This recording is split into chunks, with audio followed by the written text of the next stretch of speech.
Saya bilang tadi, aplikasi PLN Mobile itu dalam genggaman Mama. 4 April 2024 menjadi sejarah baru di Desa Tenggulang Jaya, Kecamatan Babat Supat, Musi Banyu Asin, Sumatera Selatan. Karena daerah tersebut kini sedang dibangun sarana kelistrikan PLN. Hal itu setelah secara resmi pemerintah Kabupaten Musi Banyu Asin melakukan pemindahan aliran listrik dari PT MEP ke listrik PT PLN. Pengalihan diawali pembangunan sarana PLN seperti tiang untuk trafo dan gardu PLN serta sarana lainnya. Penanda awal pembangunan sarana dilakukan PJ Gubernur Sumatera Selatan Agus Fatoni dan PJ Bupati Musi Banyu Asin Apriyadi Mahmud dengan melakukan penaburan semen pada tiang listrik PLN. Kemudian dilanjutkan dengan pemadaman listrik dari PT MEP dan penyalaan listrik dari PLN.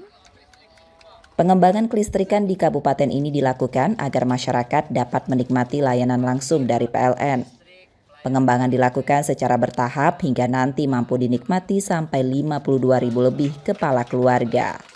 Memang ini tidak bisa sekaligus, ini bertahap, tapi yakinlah bahwa bagi masyarakat Musi Banyu Asin yang 53.000 pelanggan ini, insya Allah secara bertahap, tahun ini dan tahun depan, insya Allah semuanya sudah akan beralih ke PT PLN.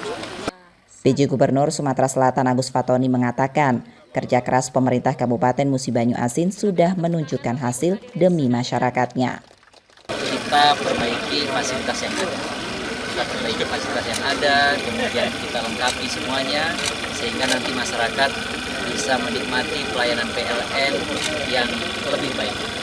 Pengalihan wilayah usaha ini bukan hanya masalah administratif, namun pelayanan merata untuk dapat dinikmati masyarakat Muba secara luas, sesuai misi dari PJ Bupati Kabupaten tersebut. Kita sudah siap buat trafo, jadi sebetulnya masyarakat untuk yang tahap pertama sudah bisa melakukan penyambungan. Warga menyambut antusias dan bahagia. Mereka sudah dapat menikmati listrik langsung dari PLN.